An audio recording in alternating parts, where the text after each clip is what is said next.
All right, welcome to episode 1 of From Chaos to Command. I'm your host, Alex Rogers, and we have guest 1 here, Mr. Cary Miller. We're at Gymmo, where we both train at. I'm just an athlete that trains here. He's actually one of the coaches. He's a pro MMA, Brazilian Jiu-Jitsu brown belt, and collegiate All-American wrestler, and most importantly, a dad-to-be. Welcome, Cary. Thank you for being my first guest. I'm so happy to be here. I wish I was Division I All-American. I'm not a two-time national qualifier, 95 wins in college. Wish I had got that All-American spot, but I am going to be a dad, and I am very excited about that. All right, well, I got bad word on the collegiate All-American, but... I'm glad people are lying about me. Keep doing it, but I'm not. Yes, sir. I am, however, more handsome than Kevin Tafoya. That is true. Maybe we'll have Kevin on one of these later episodes. Well, now that we've got the intro out of the way, I'm glad to have you here. So let's just get this thing going. So this is going to be good for me too, because I haven't got all these answers since I've been training here in the last 6-7 months or so. So you want to tell us where you grew up, what your household was like, and were you always a physical, competitive kid? I'm assuming yes. So I grew up mostly, I was born in New Hampshire, but I wasn't there very long. I grew up in Roanoke, Virginia. And we got 5 kids in our family, right? I'm the second youngest. I got 2 older brothers and an older sister and a little sister. So definitely like roughhousing and wrestling. We did that a lot growing up. So that's definitely where the physical part came from. And I was always the kid who couldn't sit still in class, running everywhere, picking everything up. I was always like that. And my brothers wrestled. My older brother wrestled the most.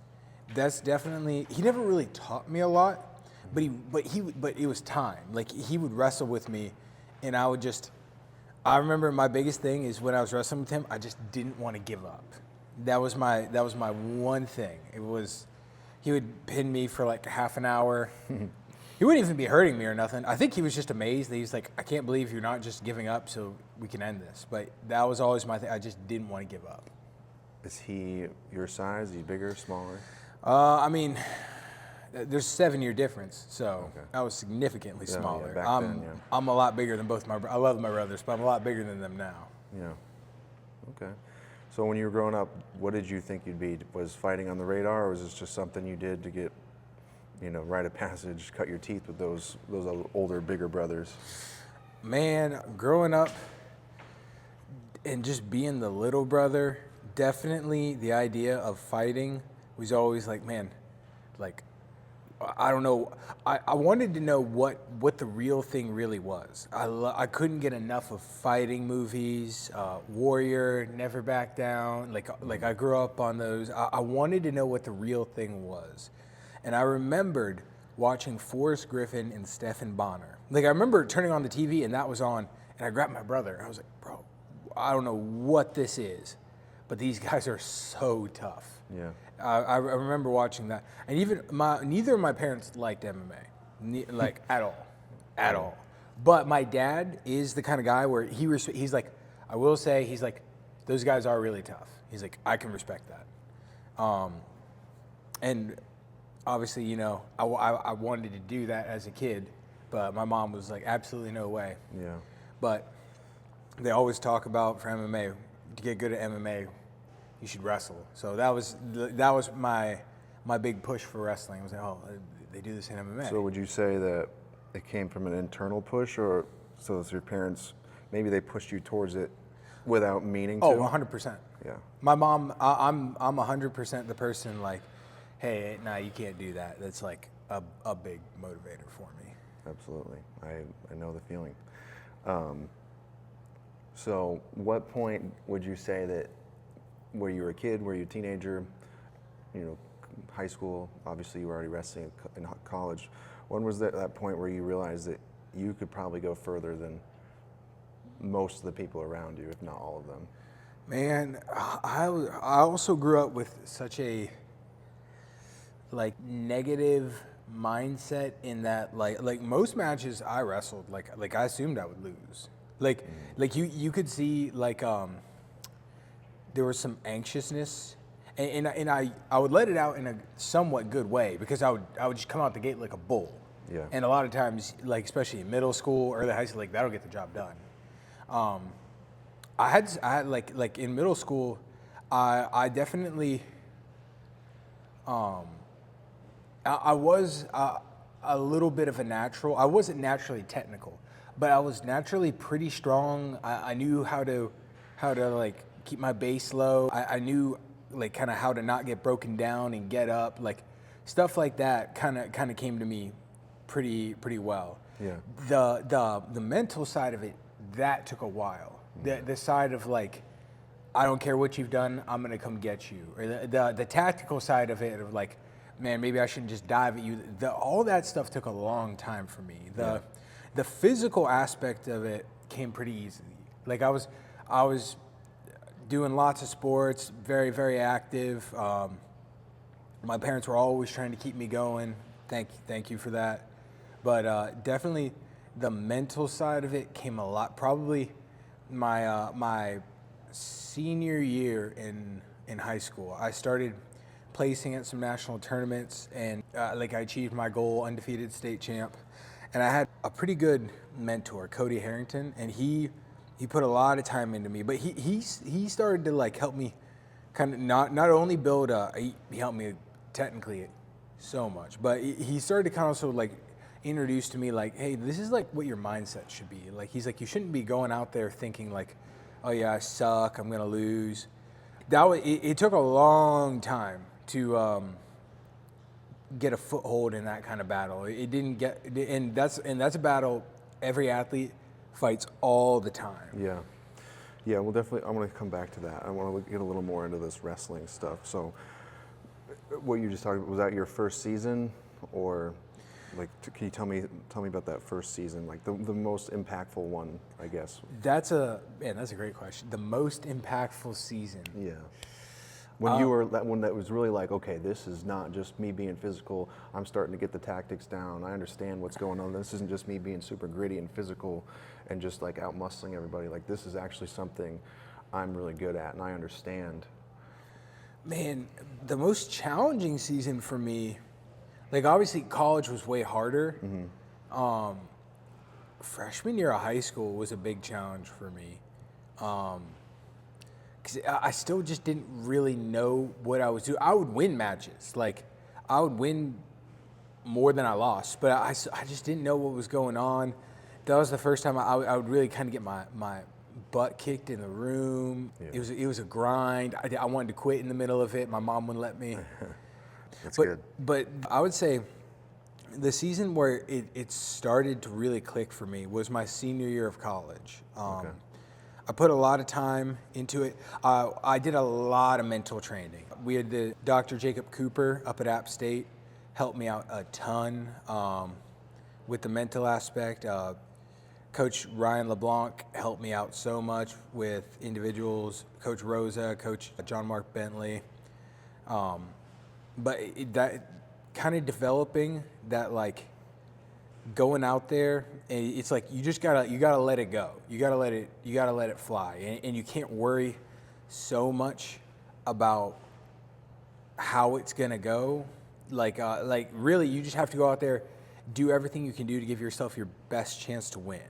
If you do that, like the things you want to happen actually can happen. If you go out there only trying to win and just trying to get it by the bare minimum, it's just such small margins for error. It's hard to get it done that way. Yeah, wrestling definitely breaks a lot of people. I saw a lot of wrestlers in my time in the military that they always seem to just be an initial level of training and selection. They were just kind of a level up on a lot of guys. So, with that said, what would you say that wrestling taught you that you still carry with you today? And with that, what what did it cost you? What did you have to give up to gain some of these things? I mean, the biggest thing with wrestling, I think the biggest thing of being good at anything is time. Yeah. And like as a younger person, you don't really even understand. Like time is nothing when you like you have so much time. Yeah, it's unlimited. Yeah, and especially now, becoming a dad and all this stuff. Now all of a sudden, I realize, like time, like that's the biggest price tag. Yeah. Man, yeah, that's definitely what you had to. I never thought about that one, and I was always okay. Like, I didn't want to be a partier or like man, and I was like a little bit of a hermit, like, which and I would say to a detriment. I would say it would have done me good. Being now I've got such a great team around me, and I really enjoy the camaraderie of it, being around the guys. But definitely like that sacrifice of it didn't mean that much to me. The biggest sacrifice I think was my ego. Like I don't like to ask for help. Yeah. I don't like to admit I don't know something. Right. And man, it just like wrestling, the biggest thing it teaches you is like you gotta look yourself in the mirror and ask the tough questions. Like, hey, am I really doing everything to get better at this? Like, am I really an expert, or am I just like not wanting to learn? Yeah. And then like, that's another ongoing battle. Like, some days you feel like you're the man, and then you get your ass handed to you, and then you got to ask that question. Like, all right, what am I doing wrong? What do I need to fix, and what do I need to change? Yeah, that's a perfect segue into my next series of questions. So, one, when did jiu-jitsu come in? When did you start? What made you start? And what is it? One of those like, was there a defining, humbling moment where you're like, I am this top tier wrestler. I can throw people around. I can take people down. Maybe you did that, and then somebody just put you in something. You were just like, what the heck was that? Where did that come from? Did that ever happen when you first started out? Man, jiu-jitsu came, man, where has time gone? 2020, COVID year, I just finished the conference. I had won our conference. I'd beat like a top 15 guy. He might have even been number 12, something like that. Mm-hmm. But someone who had beat me a lot in the past. And I won that. We were going into the national tournament. Like, it was like that was my time to go get my goal done. And then like a week before, they told us, hey, the tournament's canceled. And that didn't even really hit me right then. Like I was like, no, it'll just get rescheduled. Like I was already with my teammate Paul Carson. We were already planning on like, oh, well, here, I'll come over to train. And it was like, my dad called me up that night and he was like, hey, like, because my dad knows me pretty well, and he was like, hey, when they say Kansas, he's like, it's not happening. He's like, he didn't want to like kind of leave me in limbo. Yeah. For that, he was like, no, he's like, that means it's done. It's not going to happen. So I didn't really know what to do. I went back home. I started lifting, and man, I was just like a little lost. I was like doing interviews for jobs I didn't want to do, and then Paul, his brother, was training at Jimmo, so he put me in contact with Jeff. I drove over, did a couple of workouts with Chris Honeycutt and Empa Kasanganai. Man, Empa was just a man. Like, worked so hard, did so much, had the best attitude. We wrestled, and that went fine for me. And then we kickboxed, and he beat the shit out of me. And man, like, that really, like, man, I was crying. He kept dropping me, foot sweeping me, and I, like right there was like, I was like, okay, I have to at least not suck at this. Like I can't just like be. It's like, it's kind of like you look in the box and then and it's like once you know, it's like I can't forget about this. I've got to fix this somehow. I can't be this vulnerable. Yeah. And so that was when I started doing jiu-jitsu, and my biggest memory is Matt Norman. If you guys don't know Matt Norman, he's a cool guy. He's a banker, but man, he is just this little assassin. And me coming in, I'm 245 pounds, super jacked, Division I wrestler, and he would just tool me, and I was just like, this in jiu-jitsu? Yes, bro, and this just nerdy looking, like unassuming banker was just tooling me, and I just couldn't believe it. And then I met Scott Bell, and it was the same thing. I was like, what is going on? Like Henry Fowler, same thing. There were some guys, like when Chase Gamble would kind of give it to me, like, Chase looks like an athlete. Like, I was like, okay, that makes sense. But, like, when those guys, I was like, this is like some kind of weird black magic. Like, I don't know what's going on here. Right. But then really what it was Jeff. Mm-hmm. Then I started to realize I was very, very fortunate to start jiu-jitsu with Jeff.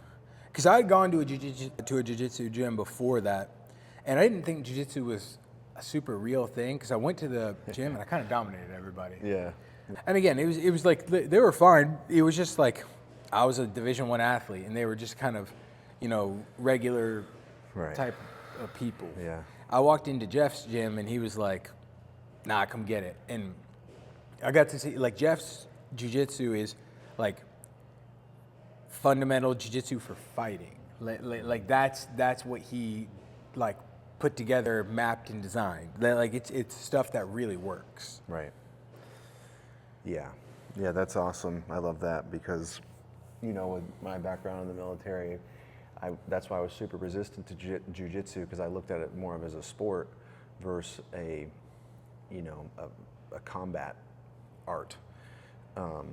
You have a ref, you're not wearing shoes, you're on a padded thing, and there's time limit, and there's points, and it's all this stuff, and you're like, dude, I don't want to do that. I want to kill people. I want to learn how to kill people, or defend myself in a very violent way. So it took me a long time to get into jiu-jitsu. So it's good to hear that that's what brought you in.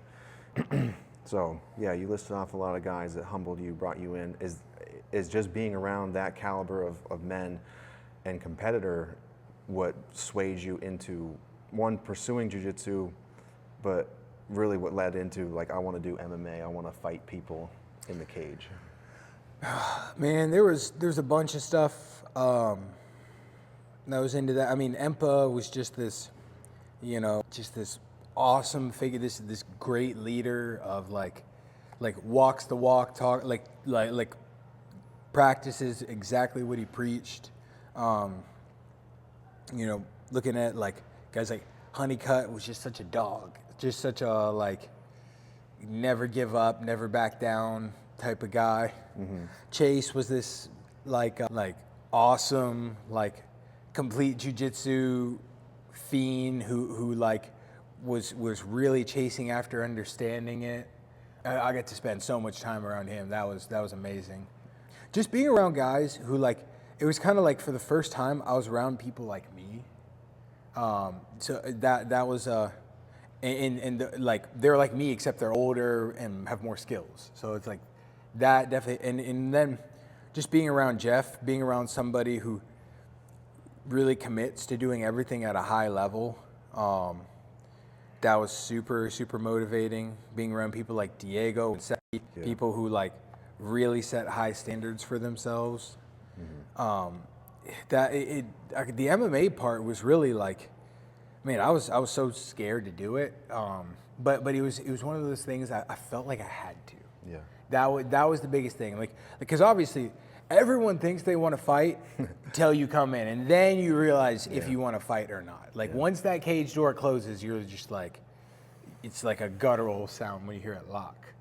So that was the biggest thing. Is I just like really, I just felt like I had to do it. I didn't even know if I really wanted to do it, but I was like, I have to try.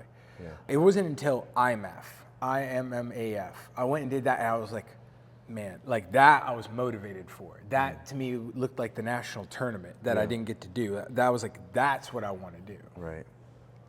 Awesome. So was that your first MMA fight?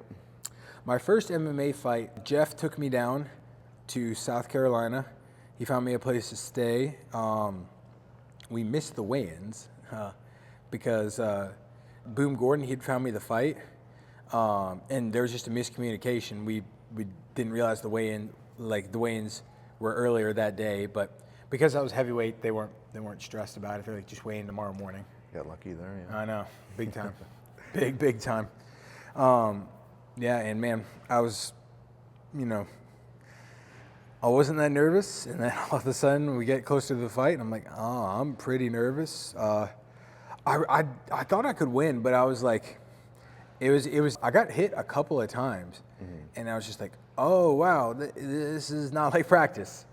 I literally just held the guy. Like, yeah, like, definitely not super impressive. I did one or two things that were actually okay, like a couple of good takedowns, a little good ground and pound, but like, yeah, man, I literally just held that guy. I was like, man, it's so crazy when real punches whiz by your head, real kicks whiz by your head, like, oh man.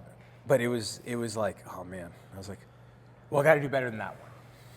Yeah, well, like they say, you don't rise to the occasion, you fall back on your standards. Definitely. So that foundation of wrestling really showed that night, right? It did. So, okay. Anything in particular that you remember about that fight week, or even the walkout, or up till the door closing? You mentioned the sound that the door makes when you lock. Like anything that really sticks out that you feel is worth mentioning briefly? Anything that sticks out, man, the logistics part of it, like you got to fill out forms, and when you read the forms, you're like, oh, what the fuck am I doing? Yeah. Because it's basically like, yeah, like if you die, like, Right. don't be mad. Yeah. If you're paralyzed, don't be mad. If you lose your eyes, don't be like, yeah. I highly recommend, like, I mean, you should know that already going in. Yeah, but yeah, it hits you more when you're oh reading man, it. yeah, it's like, oh shit. And then like the rule, which I've been to a billion rules meetings now. So, but then the rules meeting, like all that stuff, it was pretty cool. Stephen Thompson's dad, he actually wrapped my hands. Oh wow. Yeah, that was pretty cool. That is cool. Yeah. I felt bad because he gave me a striker's wrap, and I was like, I'm cutting the thumb off of this. I need to be able to close my hand better. Yeah. And I think he felt bad about that. But yeah, that was it was definitely like, it got real quick. Yeah. And then it got more real. So how long were you an amateur before you decided to go pro? And then what was that? Was there a switch that, or like you just feel like you're in new territory or at a higher level, and you're like, man, look where I was at, and now I'm here again. This is a whole new set of things, even though it's the same thing, but I'm at a different level of competency. Man, it was I was an amateur for a long time because of IMMAF, right? Or IMMAF, IMAF. I was chasing the IMAF gold. Okay. I went to Serbia. The first time Chase was able to get me in the tournament, I beat a guy from Ukraine, and man, it was just so cool. Like, I thought the rash guards and stuff looked cool. They had there were 5 cages. It was so many different countries. Like, I was like, this literally, like, I thought it was amazing. Yeah. Like, could not be cooler. Like I was like, this is like the national tournament, but forever. But like, I was like, this is what I want to do. Right. And I lost to Rasul Magomedov. He had beat Kyle Snyder. He was the backup behind Sadulayev, who's Abdul Rashid Sadulayev is one of the best wrestlers ever. And I fought him pretty good. I definitely felt like I gave up on myself or didn't like go after him like I should have. Like, he fucking beat me. Like you watch it, like it's not like he out hustled me in some positions. But that definitely lit a fire under me. So, I do a fight in Charlotte. I finish it pretty quickly in like a minute. I do a fight in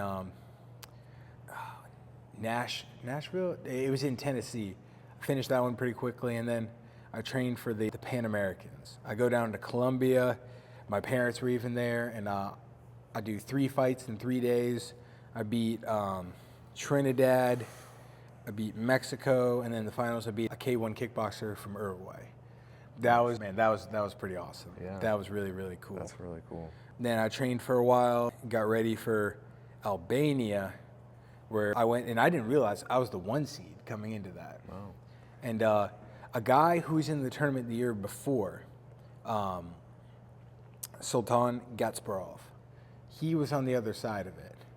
So my first fight, my opponent, who was actually pretty good, he he couldn't pass medicals. He had got a cut the night before.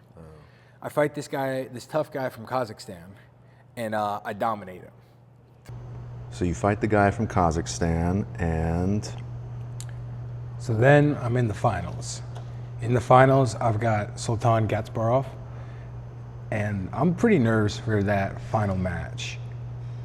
Everybody had kind of been looking at me as the guy for that tournament, but he had looked. His first fight was pretty tough, but man, his quarterfinals, he looked pretty good. So I definitely went out there thinking I could win.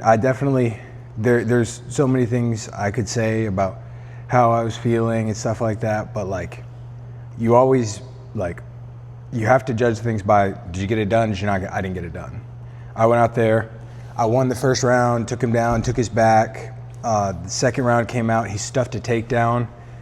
We got back to space, and he faked and he hit me with a big overhand. And then he hit me with about 15 other punches, and then the ref pulled him off me. So, man, that was tough, because you could hear, like I was dazed, but I could hear him running around screaming. yeah. Oh man, it's one of those. That's one of the biggest things about combat sports. It's like, you look around, and it's like, there's a ref in there, yeah, but like really, it's like you're like, well, this is on me. Yeah. And man, I was really disappointed in my I came there to win, and Yeah. I felt like I had really let myself down, and I'd let everybody down. I came back home, and I wasn't quite sure what to do next. I thought I was going to win that tournament and then go pro. I was with a management company at the time, and that was the plan. And I wasn't sure. I was like, well, what do I just go ahead and go? And one of my training partners at the time, Chase, he had said, he's like, hey man, I think you should do another year. Just take a year and another run at IMAF. The management company wasn't crazy about that, which I understand, because it wasn't the plan. Right. So I didn't take any amateur fights. I did though. I went into Thailand for a month. I trained in Simbi Muay Thai there. I had planned on even having a Muay Thai fight. That ended up falling through. But I went there with Joseph and Diego, and man, that was, if you can go, man, that's a great place to go on vacation, and it's a wonderful place to train. Such good, hard training. All the Thai people are super nice. Food's really good. But yeah, that was a great month to just. That was literally all you did twice a day, was you just went and trained. So let's pause there for a second. So you lost this fight. You won the first round, had a great performance, and then you lost the second round. You were frustrated. You're a little out of it, but you remember enough. You came home, and this is kind of like what I really want to drive home for this podcast is from chaos to command. Would you say that this is obviously a big part, and there's probably other chaoses in your life, but this is something where you really hit a low, where you said it like, what do I do next? And then you without even me asking, you told me, or you told us, that you went to Thailand for a week, and not only had got phenomenal training twice a day with two people that you love and care about, that are great teammates and pushed you, but you relaxed your mind as well, enjoying the scenery, the culture, the food, I'm sure, and everything else with it. Like, let's get a little more detailed into that. What made you be like, I don't know what to do right now, and then boom, I'm going to Thailand for a whole month?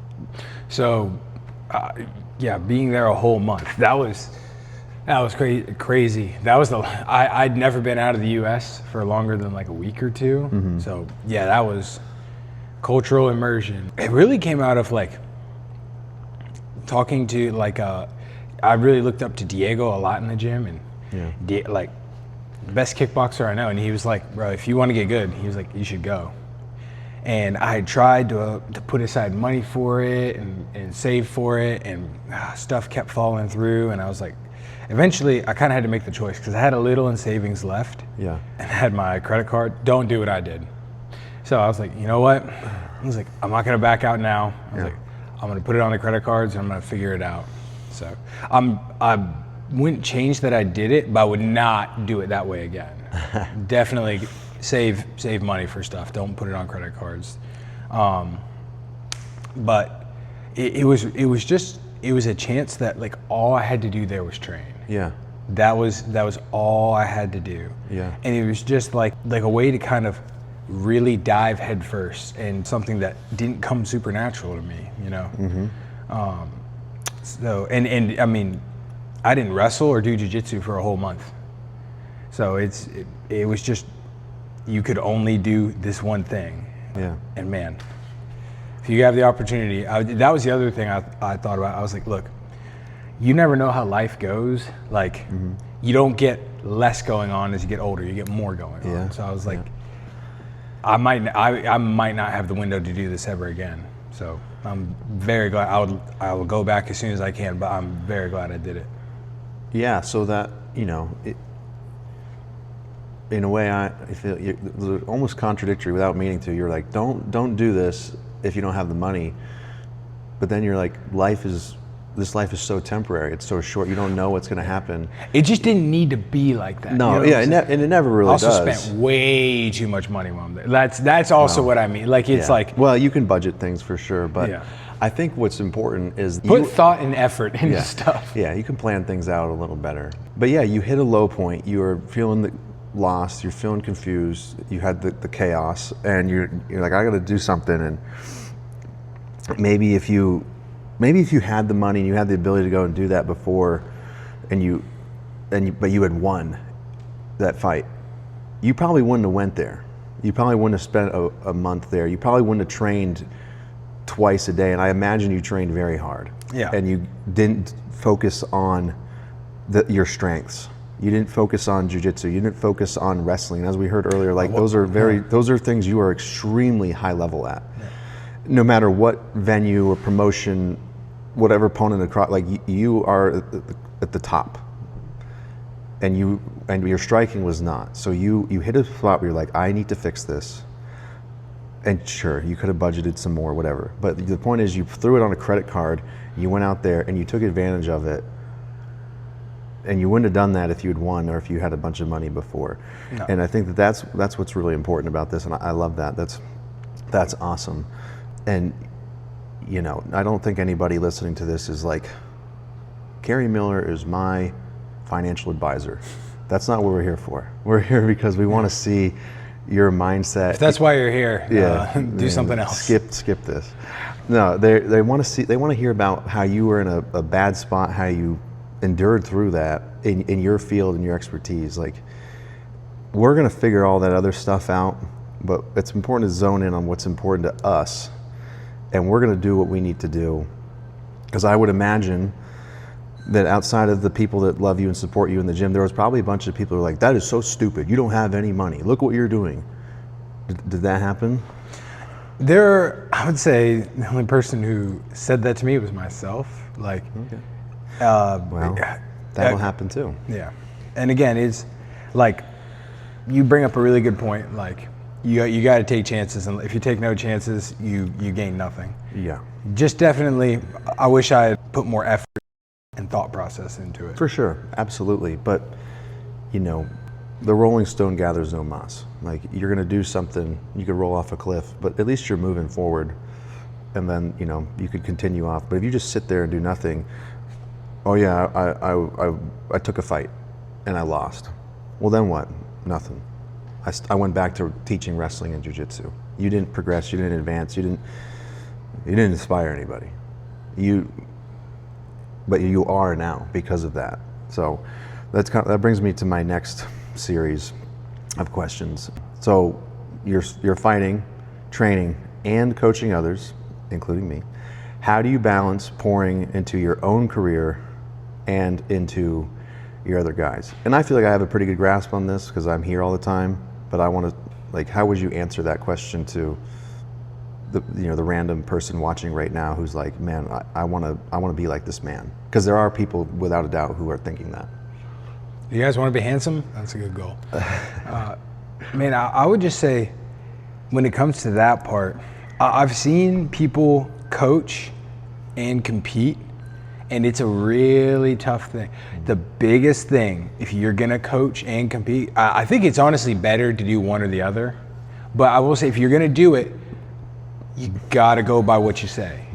You have to walk that way. And you can't try to coach somebody and not be the person who's there all the time, the person who's trying to bring energy all the time, the person who's coming in with a good attitude all the time, and the person who works hard all the time.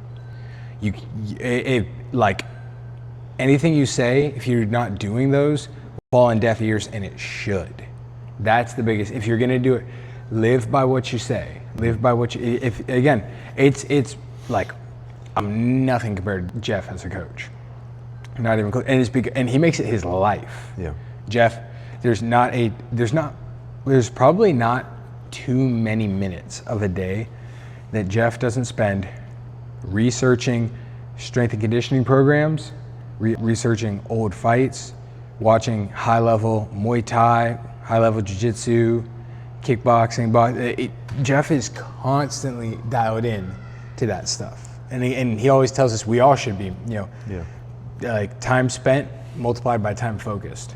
But it's like he just sets such a brilliantly high standard, and it's like whatever standard you're setting as a coach, you better hold it. Yeah, absolutely. So, Jeff's older. He's not able to fight anymore. Not that he probably even wants to. But for you, do you because you're still coaching? You do privates. You teach the group classes. How much of that do you think makes you a better fighter? Does it make you a better fighter, or does it pull from those energy stores that, again, when you're getting older, those are slowly going down? Like, is there a balance for that? Some things for sure will make you better. It's definitely, if you want to be the best fighter, making fighting your primary focus there's nothing gonna beat that. I do think there's pros and cons to coaching. Like you do get an alternative view, and you start to think about technique a lot more. Sometimes when you're just in it, you're just kind of going. You see a lot of good guys who are naturally good, and they really just go off of feel. And feel is good. Like people down on like a guy like Dracus Duplessis, like people down on someone like that. I'm like, man, that guy is world champion. Like you should be, instead of scratching your head and being like, well, what do you do right? And instead of you're only focused on what he does wrong. Like somebody, just because somebody is not technical doesn't mean they don't win. Right. Doesn't mean that they don't train as hard as they can. Doesn't mean they're not going to fight to the death.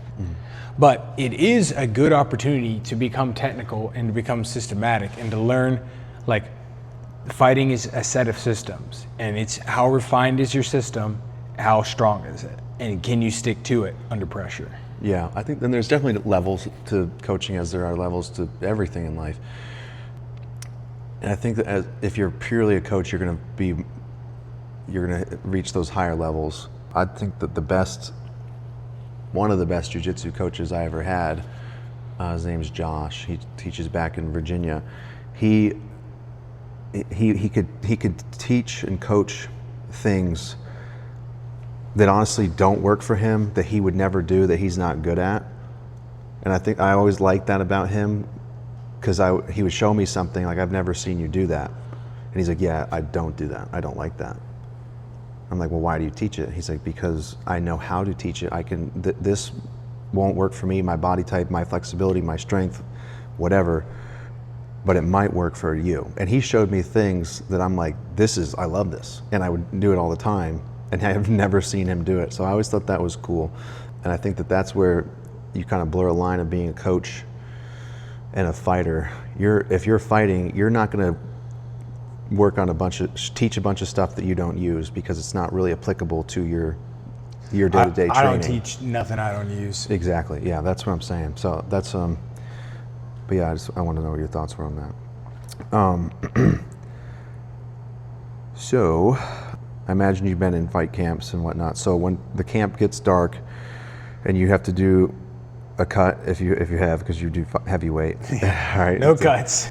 When doubt or the grind, or you just start feeling it, what do you tell yourself to just keep showing up? Those last 2 weeks of camp, those last 2 weeks, even like I don't cut any weight, but the last 2 weeks are always hard, right? And it's you have to really be careful, because you can say like you can tell yourself like, hey, this is the last hard thing I'm gonna do. No, it's not. The fight is fun. And don't get me wrong, the fight is fun. Yes, I agree. People will say like the weight and a weight cut is an incredible battle that I know nothing about, so I won't speak on anything. No. But people will talk like that. Fighting is fun, but fighting is hard. Like if you don't think that fight's gonna be hard, you are in for a rude awakening. Fighting is very hard, and so you also have to dial that in. Like, hey, I'm doing all this really hard stuff to get ready for this really hard thing, and I'm doing it so I can do this hard thing really well. Yeah. So definitely those last 2 weeks, you really got to knuckle down, because those are the ones where, don't get me wrong, if you're overtrained, you should take days off. Yeah. But we also have plenty of days you don't feel like doing it. Those are the ones you really got to knuckle down on. You're pretty, at least for me, I'm pretty like energized, and I'm pretty happy-go-lucky the first like 4 to 6 weeks. Like to me, like you're fresh. Yeah. It's once you really start to get into it, like, because you're really having to hold these systems all the time. It's tough. So you said systems a few times. So when you are getting down to those last 2 weeks, that last week, and your body's feeling it, you're worn down, you're frustrated, you're tired, you're sore, you're like, I just want the fight to be here at this point. You rely on those systems more than anything else. You don't wake up and listen to a David Goggins quote or read some motivational thing. It's like you go back to those systems. Like, I have to do this, and this is why, right? Or is there some sort of external motivation that comes to you? I like motivation. I really do. Yeah. But man, it's like motivation. I think like every once in a while it's brilliant. I really do. I think discipline goes further. I 100% believe that. The biggest thing that's always for me is like, because I am so team oriented. Like, I love being part of a team. Yeah. And I'm just like, how can I be a captain of this team and like encourage other people to push through on comfort and then not be willing to do it myself? How can I be part of this team and like expect my teammates to show up for me, and like I don't show up for myself, or I don't show up for, like, to me that's always been a huge motivator for me. Yeah. Yeah. And I've heard you say that a few times after the 11 a.m. wrestling class or the comp classes, when you have people who, for lack of a better term, were dragging ass. They were here to say, I went to comp training today. Like, cool, you showed up, you walked in the door, you put on your rash guard, and you slap bumped and rolled with a couple people, but that doesn't mean that you were an asset today. And not to take away from them, actually, yeah, screw them. If you're in competition training and you show up unprepared and you don't roll with intention, when you know that your opponent that you're rolling with or your training partner has a fight coming up, you're not doing your part as a team member. So I think that's probably a great way. You have an accountability system built in around you in this environment at the comp training, or with the other pros or high-level amateurs. One day, and it was, I didn't used to think about it like that, but one day it clicked for me. We were playing handball, warming up for practice. Mm-hmm. We had already picked all of our rounds, and I have like 2 or 3 guys who have fights coming up in my rounds. And we're playing handball, and I roll my ankle, and I roll it. I rolled it so bad it almost needed surgery. Like, I was literally in a boot for a week after that. Oh, and it hurt so bad. But then I'm literally sitting, I'm like, I can't, if I sit out right now, I completely mess up. Because it was, I think I had Honeycutt and Brandon both for 2 of my rounds, and they both have fights coming. So I'm like, literally, almost like a quarter of their, or a third of their rounds will be gone. They won't have anybody. Right. And it's like that day, I was like the guy they needed. I was like, I can't just sit out this day. Like, I was like in my ankle, but I could not get in the stance. So I was like, you know what? Like, if that was the day it clicked for me, I was like, all right, if I can't be what I normally am, what I can do is give my best. So I dropped down to my knee and I literally went with both of them. I caught Honeycutt sleeping, and I actually got him with a little straight arm lock. But like, it was literally, I was just like, look, bro, if you can't like do what you normally do, like you better just go out there, fight them as hard as you can, so they get rounds, so they get time. Like, if you can't be a hammer, like then be the toughest nail they got. I like that. That's cool. Yeah, and I think also too, like one, that's being a good teammate. You're not like, oh, I'm going to sit out because I'm hurt. But you're also like, I can't do what I can't stand up and wrestle with these guys because of this. But what I can do is this. And I think that's another great way to articulate like what being a good teammate is, but also treating yourself like a professional, because you are. But this is for the viewers and listeners that, you know, and we just talked about this, Jeff and I, and then I put that thing in the group chat. But training with intention, if you show up to the gym and you're injured or you're hurt or you've got something going on, there's still something you can do.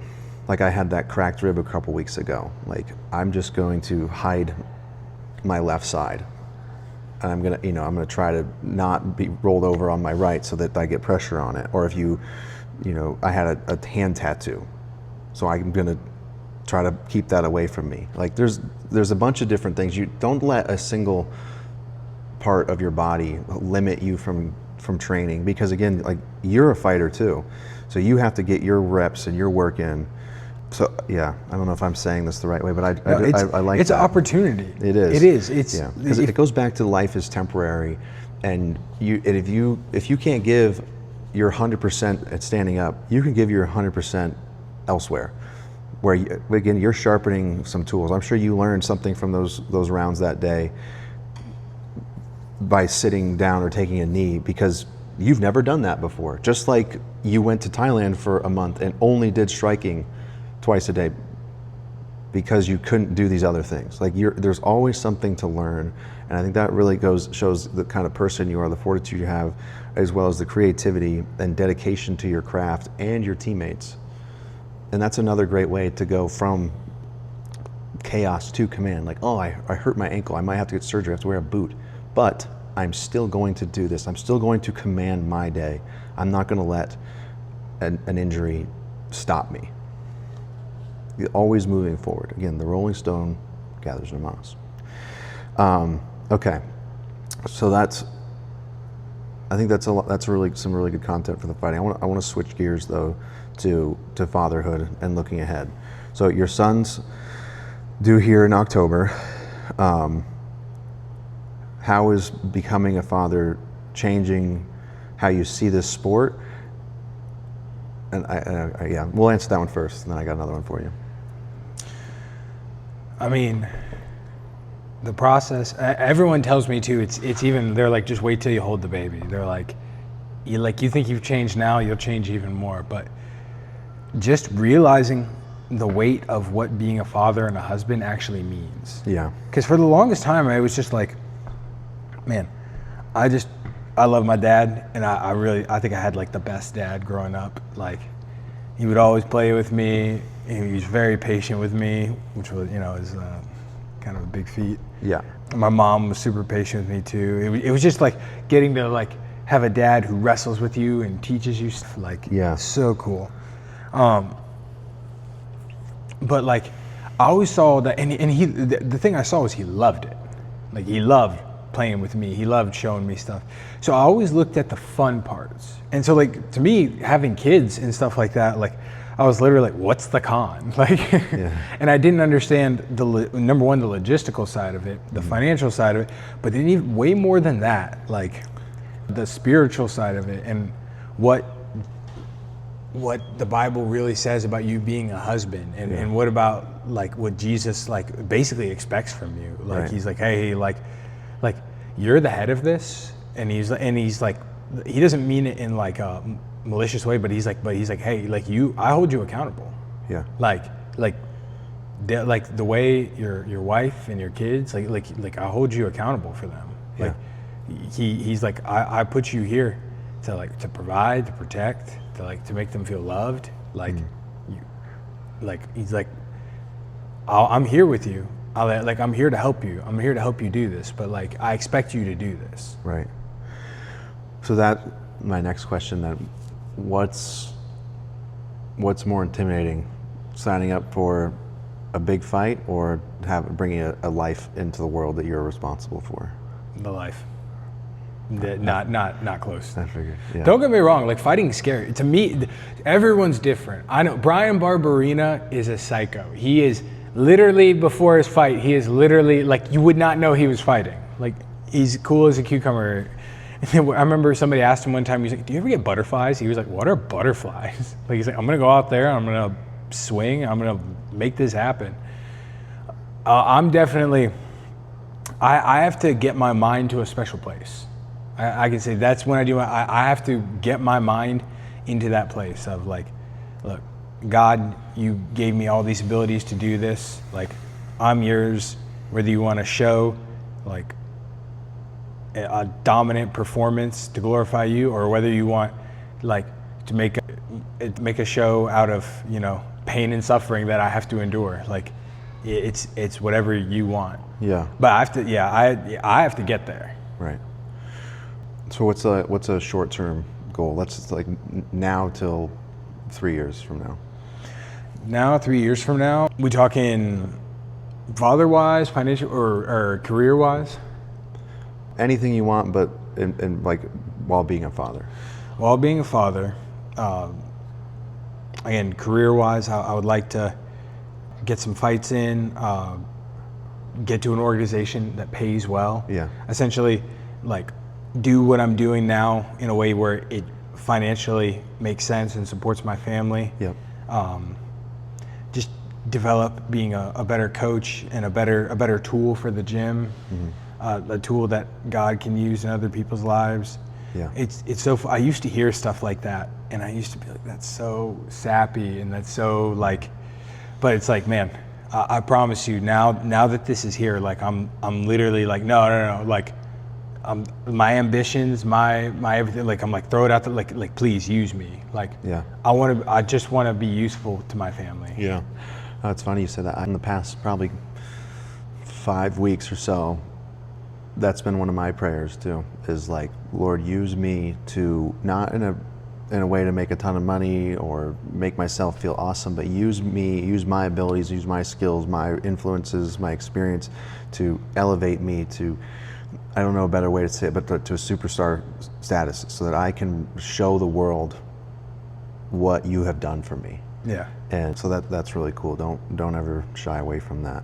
And then, so yeah, that's your 3 year plan. What about like in 10 to 15? Like, where do you see yourself when you're done fighting? Your son is, you know, he's in middle school. He's about to go into high school. Where do you want to be? Boy, and that boy gonna train a lot. Hopefully, Yeah. me and Misa will have a house. We'll probably have 1 or 2 more kids. It'll be where I get to be at the gym all the time with the kids, with my wife. Like that would be our thing as a family. It's like this is as much school as school is. Like, we'll homeschool. We'll make sure you guys know what you need to know, but you're also like, I think the Bible, having good knowledge and understanding and taking time to understand that, I think is the most useful thing you can do in life. Now, I'm not saying I've done that. I'm saying I've come to understand that. That is literally living, like a living word, a living, that's 10 times better than AI. Yeah. But the second best thing I think you can do is learn this, especially for boys. I cannot imagine my son going through life without learning this. I'm like, but Yeah. you will connect with people way more than you ever thought you could. Right. You will understand yourself way better, because it'll show you the good parts and it'll show you the bad parts. Absolutely. It'll humble you and it will make you feel like you're on top of the world. But most of it, like, I feel like it shows, like, men, if you let it. Like Jeff says it all the time. Like, martial arts teaches you if you let it. I'm the king of being hard-headed. Yeah. Well, you can lead a horse to water, right? Yes, but if you let it, martial arts I think is the best thing you can do for a young man. I agree. Would you ever want to own a gym, run a fight team, anything like that? Man, I honestly, I could not see myself leaving this one. Yeah. I honestly, like, it's, when you go through hard times, like, you get to see who are the real people in your lives. Yeah. You're gonna make me get emotional, but That's what we're here for. The like love and support Yep. that I've gotten from the gym, like when it's everybody says they'll step in and help you. Everyone says that, and that's, you can't be negative about that. Like that's so great to volunteer, but it is another thing when they step up and help. And man, everybody at the gym, like Jeff, Diego, Q, Corey, there's way too many to name. I'm gonna stop trying to name it. Everybody at the gym has just been so incredible through this whole time. Like, I have other communities that I've been a part of. Yeah. Like they're great communities, but like they didn't answer the call and they didn't hit me back. And again, it's like, you can't hate people for that.